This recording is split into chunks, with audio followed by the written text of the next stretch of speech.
The Reconstructionist Radio Podcast Network presents The Monstrous Regiment, featuring a roundtable of Dominion women seeking to honor Jesus Christ in applying God's Word fearlessly and faithfully in all callings and seasons of life, both in and out of the home, reversing the curse and smashing pagan strongholds.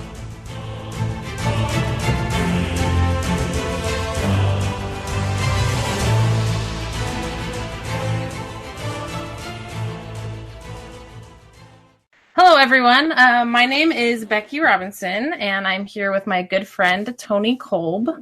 We are the Monstrous Regiment, and today we are going to be talking about exposing the MO of the predator and talking about basically how do you recognize a predator, what does that look like, recognizing victims, and why that is important.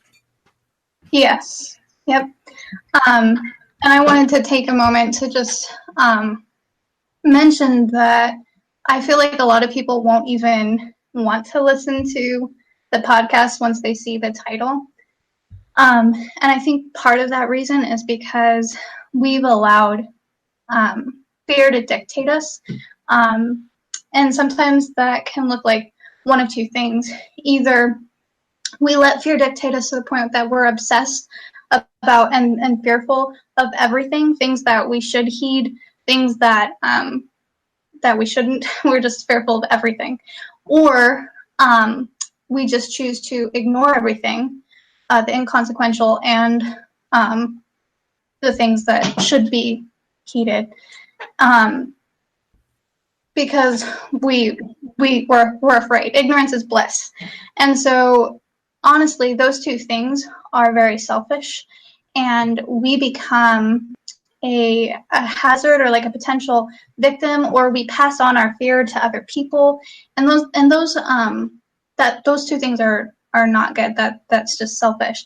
So we need to allow the natural gift of fear to push us to educate ourselves and be responsible and empowered. And so one of those things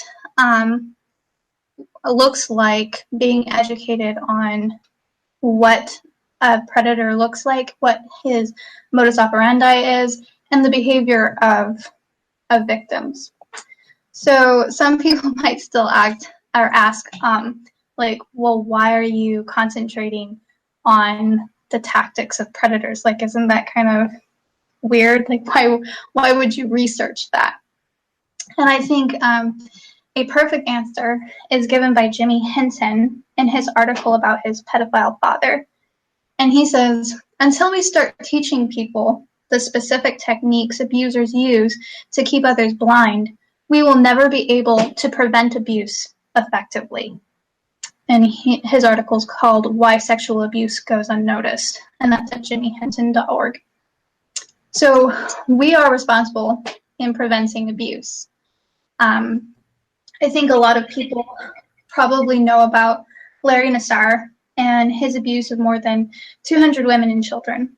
I think less might realize that Larry Nassar was actually in the same room as these children's parents. And we ask, how? Like, how in the world did he get by with all that abuse when the parents were standing right there? And I believe the answer is because we fail to recognize abuse. We fail to recognize the predator. We're the ones that are failing. We're the ones that are falling for their show. We're the ones that are guilty of failing to stand in opposition of these people. We're the ones failing to recognize the abuse. And really, it's us that the predators are studying. They're studying our behavior. And that's how they know that we're easy to fool and manipulate. And so we need to start looking at how they act. Mr. Hinton's father wrote his son from jail the following words. The one thing that always surprised me is how easy it was to fool adults. Oftentimes, after abusing kids right in front of them, I had to pinch myself and ask, are these adults really this stupid? And again, that's jimmyhinton.org. It's a really this man. That's a very blatant thing to say. I guess he was Yeah. caught. It didn't bother him anymore, but it's very surprising to hear abusers talk like abusers and use the word abuse. That's interesting to me. Yeah. He obviously realized what he had done, and he was just being blunt, and he was telling his son, yeah, this is what I did. Yeah, I think when you think about abusers, I think that a lot of us, especially those of us who were blessed enough to be in a safe home or to have safe places growing up, which is honestly more rare these days than not.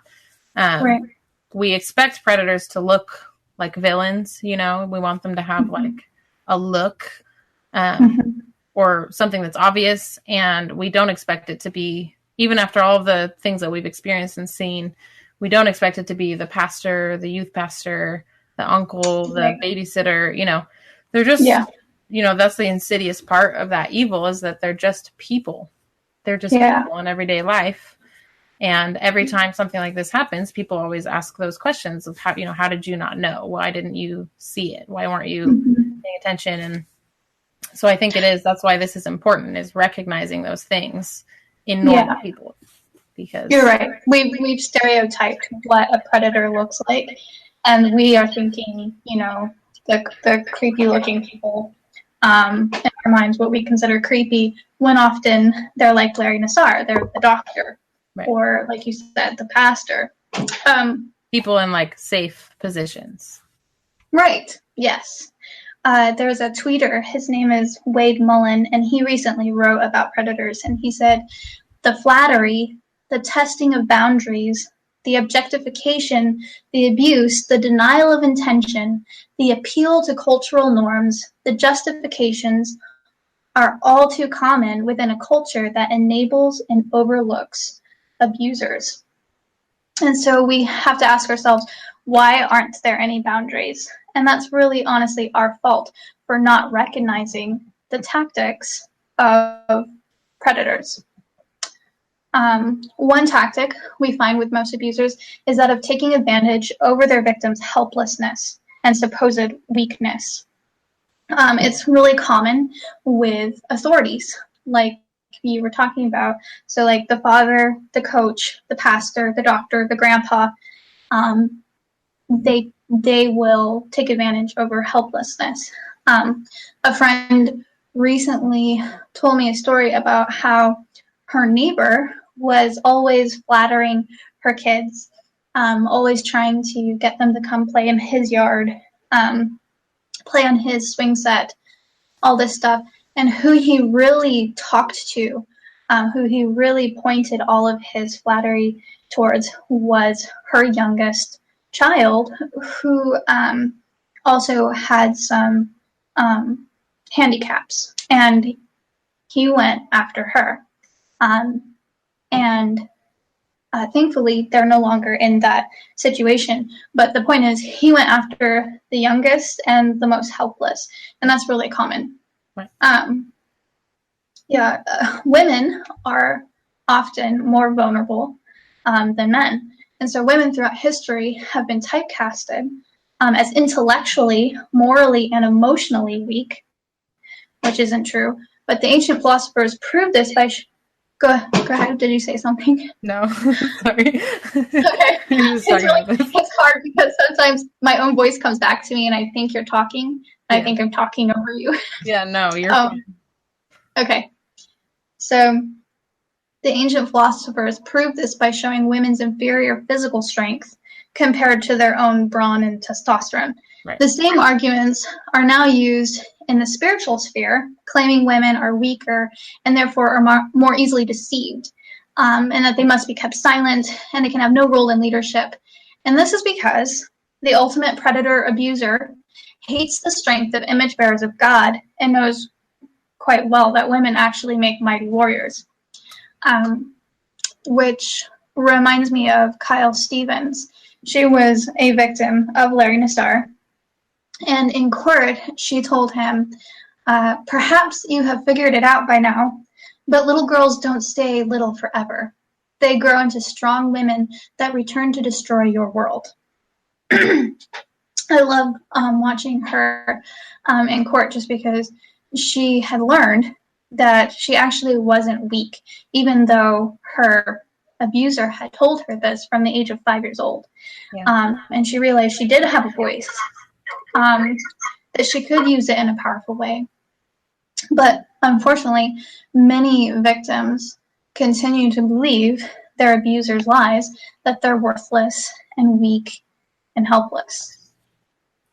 Yeah, and they usually, I think you are right, that they go for the most vulnerable, and even among the vulnerable class, they go for the person or the people that seem more quiet and more reserved and softer, because they want people who won't speak up and who aren't going to be resilient or defend themselves, because they're going to be more gentle. Like even predators on the street, when they're looking for a woman, they look for somebody who's not looking them back in the eye, who's looking down a lot, who's not aggressive. Right. So you see that a lot, and that's why people go after children and women, is because they perceive them as weaker, and that's the way that it is. Yes. Kyle Stevens, she actually said, sexual abuse is hardly limited to Nassar. 1 in 9 girls and 1 in 53 boys will experience such abuse by their 18th birthday. I find the way we ignore or sugarcoat our most vile issues to be offensive and a big part of our problem. Our silence and inaction create a culture where predators can thrive. Yes. Yeah, so that's, like you said, it's the little people, or the people that look down. It's the people that, the little girls or the boys who won't speak up for themselves. In a book called Gift of Fear by Gavin DeBecker, he gives a list of predictable behaviors of predators so that we can learn to recognize them and survive them. So I'm curious if any of our listeners could possibly recognize some of this behavior from experiences that they've had. One tactic is what he calls forced teaming, and it's something that many humans do to show cordial camaraderie. But many predators apply this to women in a vulnerable position in order to gain rapport and trust. And normally, the predator will find something that both he and his victim have in common, a mutual circumstance or a common predicament, something that they can be partners in. So they'll use that to take advantage over that person. Right. Mr. DeBecker also talks about charm and niceness. He explains that many of his clients that have been raped start their story about their predator being very nice. Being nice does not prove good intent. And like you said, we kind of picture predators being a certain way, and we're not on the alert for authorities in our life, or, the nice doctor, or that kind of type of thing. Yes. Kyle Stevens' abuser started by playing hide and seek with her. Another woman's rape story began when a stranger offered to help her with groceries, and when she refused his help, he continued to be persistent. Predators do not only look and act mean. That's a misconception. Sometimes they are the nicest of people. Another tactic is too many details. This is part of their magical show. They're distracting you with inconsequential information to mask their actions. It's kind of the same thing as the saying, you can't see the forest for the trees. This is where the con in every predator actually reveals himself by the very act he is putting on to hide his intentions. So he'll come to you and tell his sob story type thing, and he'll give you lots and lots of details that are irrelevant. That's actually a red flag. So the list goes on with typecasting, loan sharking, the unsolicited promise, and discounting the word no, which is really important. I think something we have to recognize too is that we as human beings are afraid to appear impolite, especially women. Like culturally, we just think that we don't want to be impolite. And so predators know this and will take advantage of it. But if the stranger, or the family member for that matter, is pressing you, or they're accusing you of being impolite or rude, and they continue to move past your boundary, it's really them that are being rude. They're the ones being rude. Right. A good man will be sorry or embarrassed or leave if you tell him, "Hey, stop! You're making me uncomfortable." But the predator will continue to pressure you and to accuse you. And I think we've all probably experienced something of that. So I also wanted to shed light on the victim's mindset. I don't know if you want to share anything, Becky. Yeah, just about, because a lot of times I know people will say that, like they look down on the word victim, and they think that everyone that is always paranoid and thinking that there's people coming after them are wrong. And I don't know if you want to share anything. Yeah, I think that it's an important thing to talk about, because a lot of people do think about like victim mentality. What does victim mentality mean? And they think that somebody who has been victimized or allegedly been victimized is making themselves a victim by being vulnerable or being open about what they've experienced, or in being wary of future predators. But there's so much, and we could probably do a whole episode just about what a victim's mentality is like.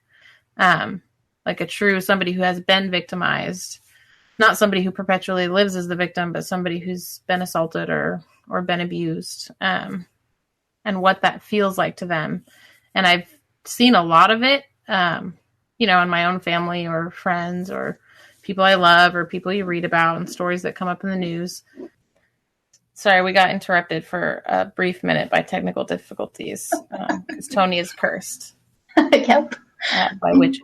So, so we're talking about victim mindset, what it's like to be a victim, because I think a lot of people have questions whenever someone is abused from the outside, where they ask questions like, well, why didn't they come forward? Why didn't they tell someone?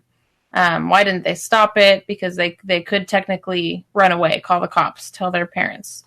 And putting aside the fact that a lot of these people do those things and nobody listens to them. Aside from that, I know a lot of victims inside of the paradigm of being abused don't know what's happening to them, or they don't feel sane. And you talk to people who have been victimized, and once they're on the outside of it or on the other side of it, they will tell you, it seems crazy now, but in the moment, it didn't. In the moment, it was the only real thing. And that's one of the things that predators do, is isolate their victims away from their close friends and their family. And they gaslight you, and they mess with you, and they make you feel like you are crazy. If you start to recognize it and you say something, they make you feel like you're going crazy and you're being silly. I just had a conversation with a woman who, I'm a hairstylist, and I was doing her hair, and, I'm washing her hair, and we're talking, and she was talking about having been in an abusive marriage, and how it wasn't until she was out that she recognized a lot of the things that were happening to her, even though now they seem obvious.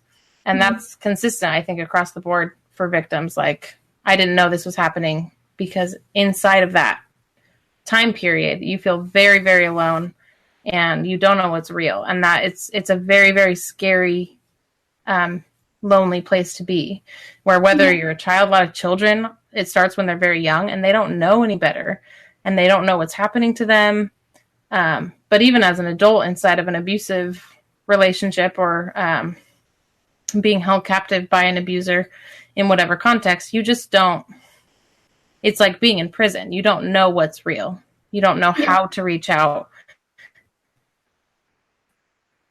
Crazy, make you. And for the ones that do reach out, a lot of people don't believe them, and it compounds that isolation and that feeling of being. A lot of Nassar's victims did tell their parents, and their parents didn't believe them.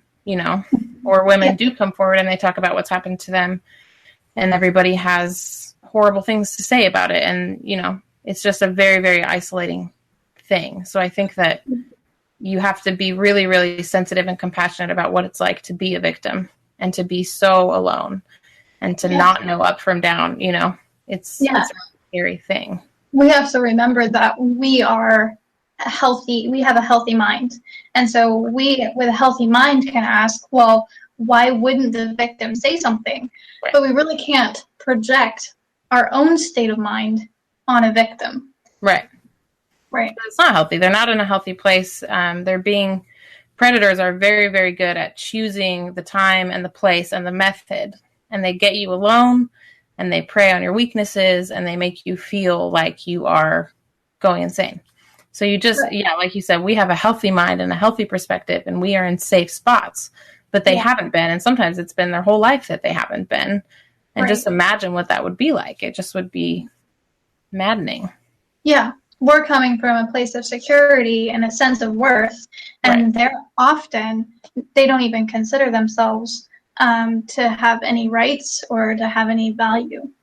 Right. Yeah. I just, this is all in the last week that I've had several conversations that just came up naturally, where I talked to another woman who's a friend of mine who said that she started to be abused by multiple people from different areas of her life around the same time frame. So she was a young child and she started to be abused by her uncle, who she obviously thought was safe, and also by a female babysitter who was a teenager.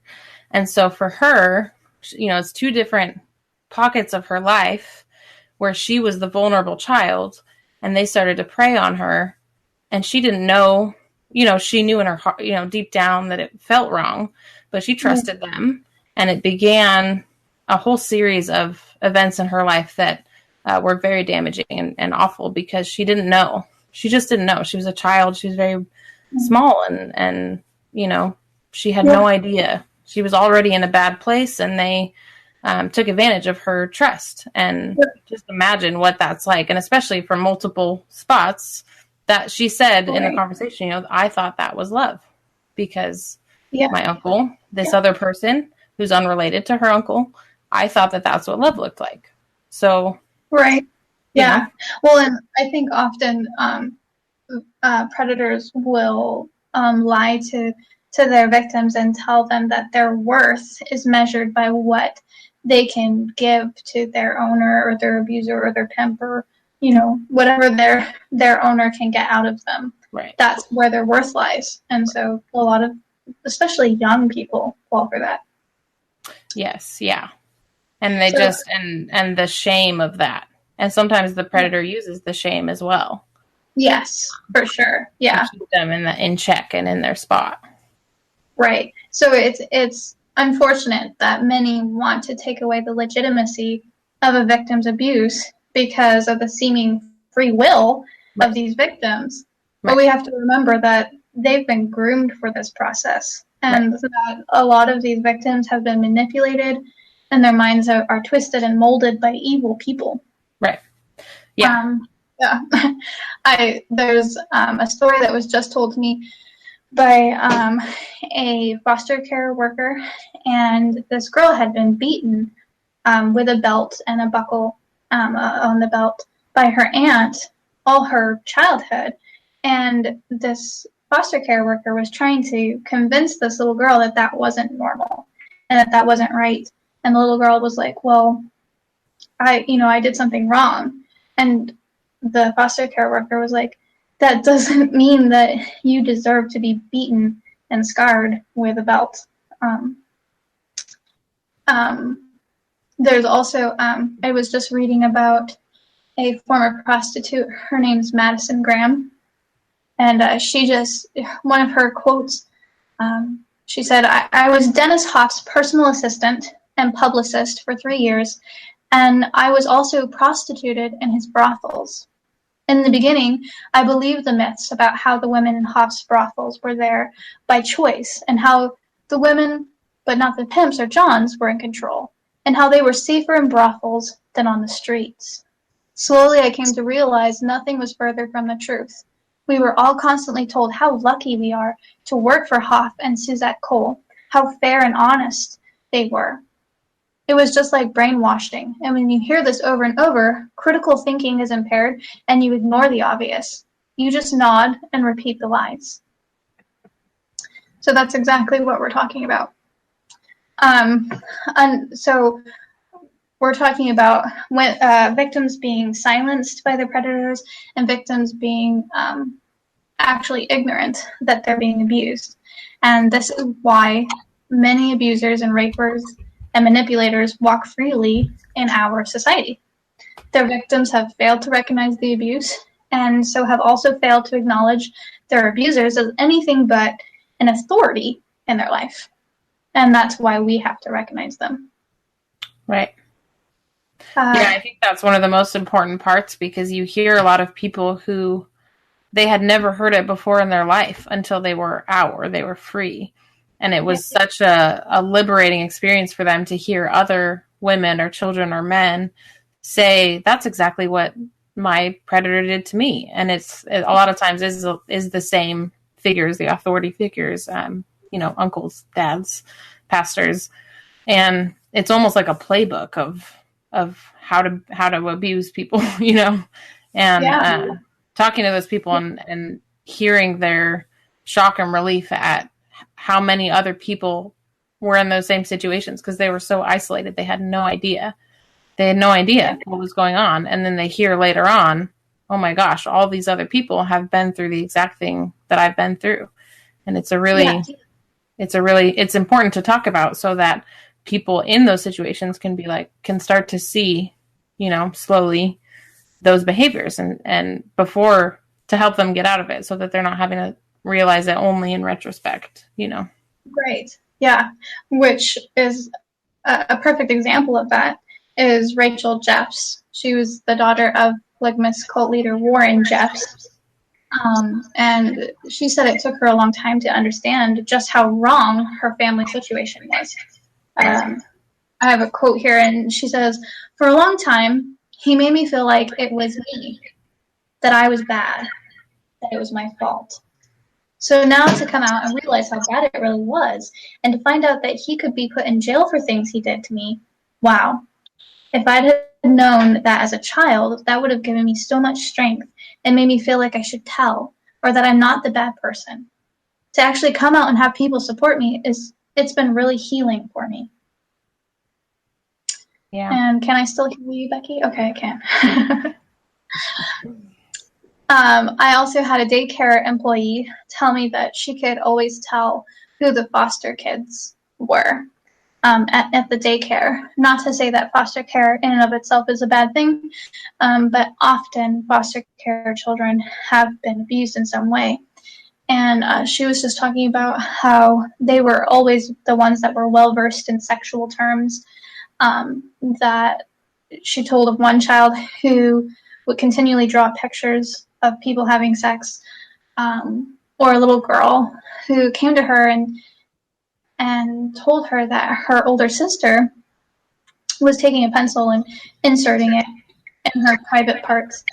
And the employee, daycare employee, realized that both children were from the foster care system, and they were only 4 and 6 years old.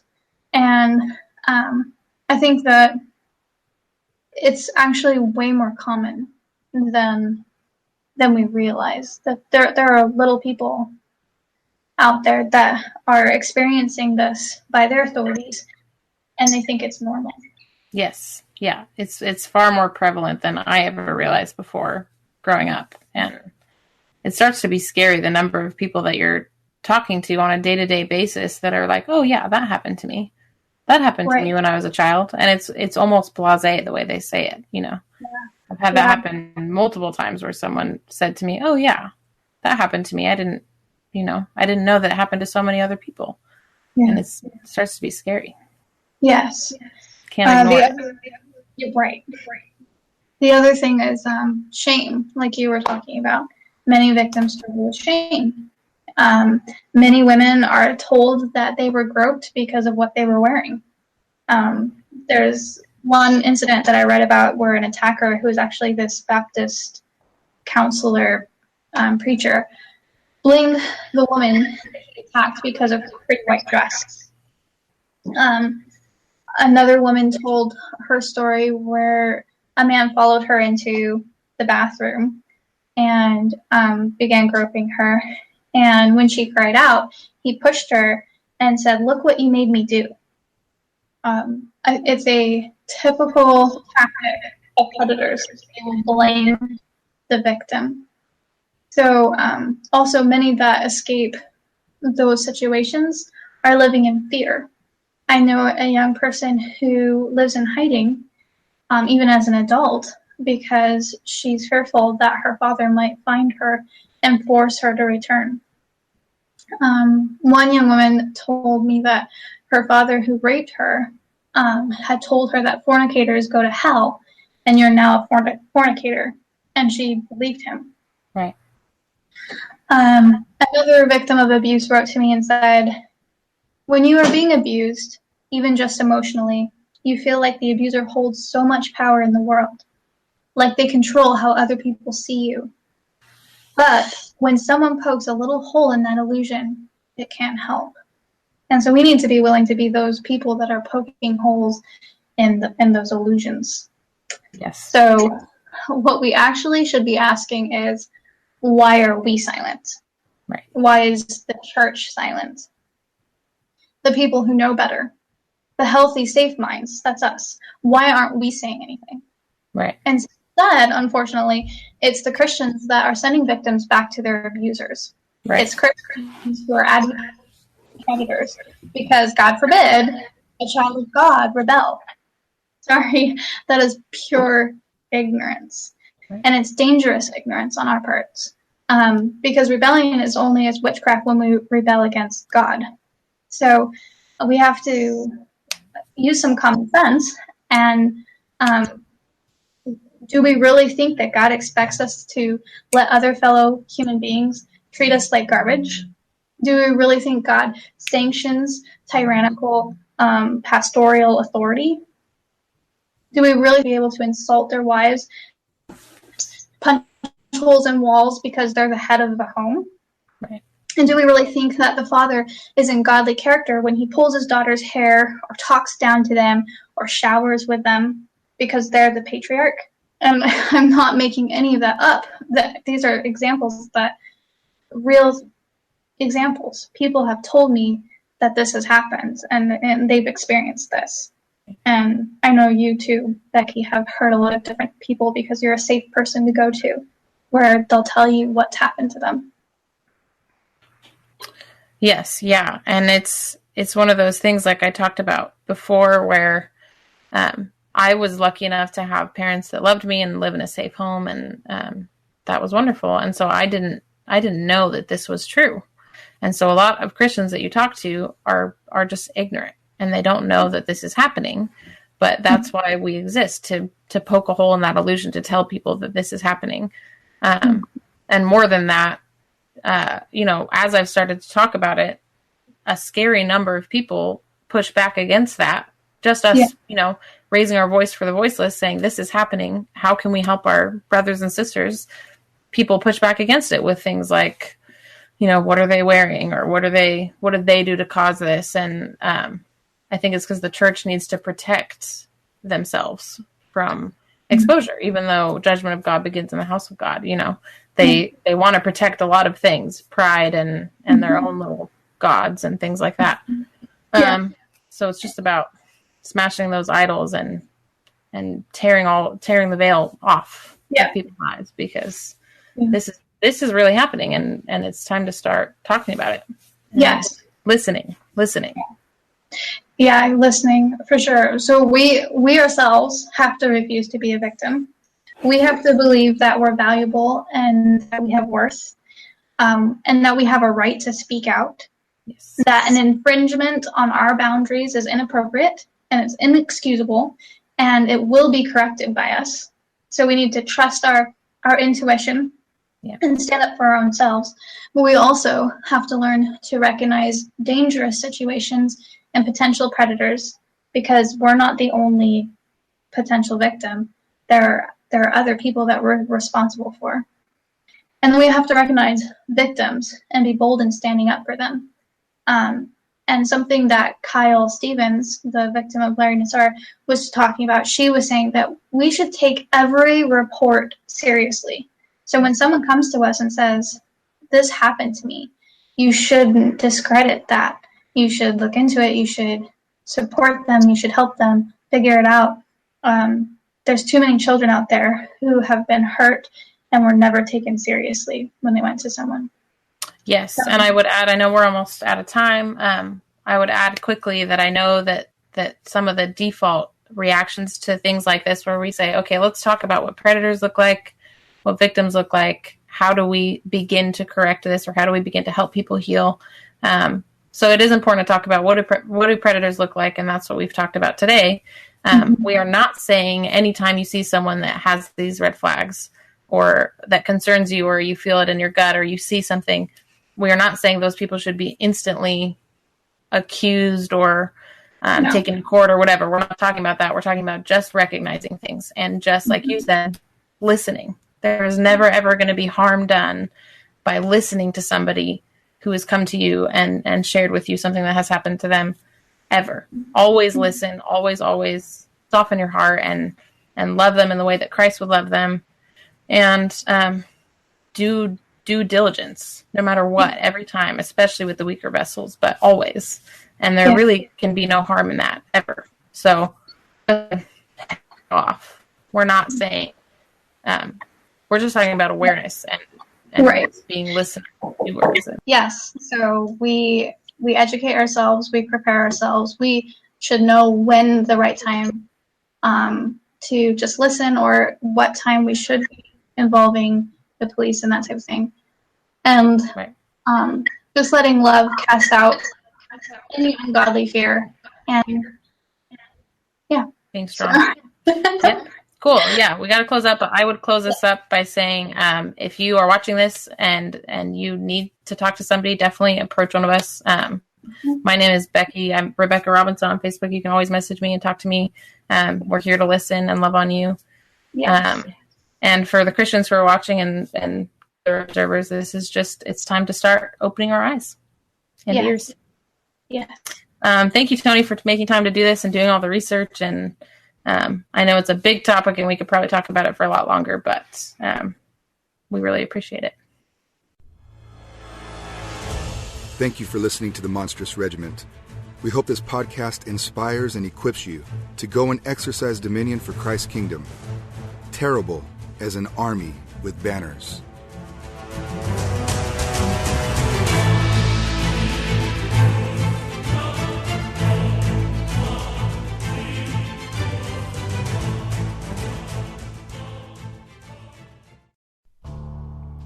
The Reconstructionist Radio Podcast Network brings to you a complete lineup of podcasts where you will hear practical and tactical theology. Our desire is not simply that you consume our shows, but that you also live out your faith in every area of life. We can talk all day long about these things, but if we fail to put them into practice, then we fail as ambassadors of Jesus Christ, our King. Subscribe now to your favorite Reconstructionist Radio Podcast Network shows, or you can subscribe to the Reconstructionist Radio Master Feed, where all of the content we produce, including the audiobooks and audio articles, will pop up as soon as they are available. And don't forget to visit ReconstructionistRadio.com to volunteer as a narrator or to partner with this ministry financially. May the Holy Spirit stir you into action for Christ and His kingdom.